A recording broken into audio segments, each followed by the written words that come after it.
Samantala, pilgrimage ng mga kapatid nating Muslim sa Mecca, Saudi Arabia ngayong Setyembre tuloy sa kabila ng panawagan ng DOH-ARMM na huwag pumunta dahil sa banta ng MERS-CoV at iba pang sakit. Si Eddie Arellano ng PTV Davao sa detalye.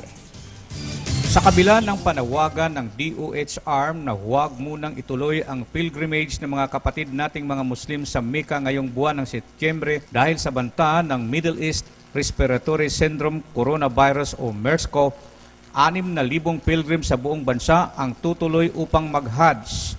Sabi ni DOH-ARM Secretary Dr. Cadel M. Sinulinding, wala siyang magagawa kundi magsagawa na lamang ng information drive kung ano ang gagawin kung sakaling nandoon na ang mga pilgrim sa Mecca upang maiwasan na mahawa sa naturang sakit. So I wrote a letter addressed to the National Commission on Muslim Filipinos, Secretary Lau, na lahat ng mga pilgrims natin na aalis should undergo pre-departure orientation related to MERS-CoV. Dagdag pa ni Dr. Sinulinding na mas may tsansang mahawa ang mga pilgrims na mga lalaki dahil sa kanilang tradisyon na beso-beso at pakikipagkamay. Samantala, ang mga babae ay may takip sa kanilang mga muka at walang body contacts kung kaya malayo sa kanila ang mahawa.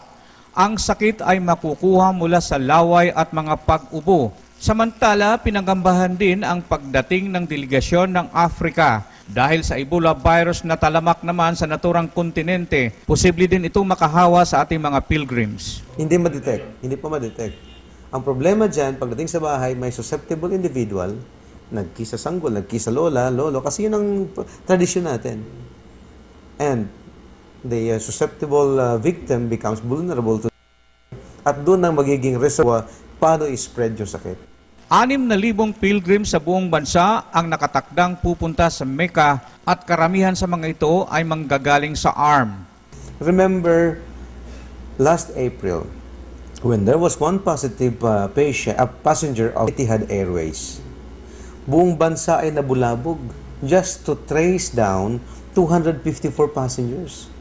We are talking of 6,000 pilgrims this year. At hindi pa kasali yung mga Umrah Hajj. Panawagan ni Secretary Sinulinding sa mga pilgrims na gawin lamang ang sumusunod. Number 1 talaga dito, avoid yung direct contact with anybody na hindi mo kilala. So yung beso-beso among mail, bawal yun. Yung handshake, pwede. But you have to wash your hands as frequent as you can.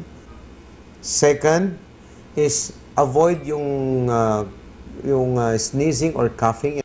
Or somebody is coughing, i-avoid nyo sila totally. And then, you should wear mask. Para sa Telebisyon ng Bayan, kasama si Julius Masayon, AD Arellano.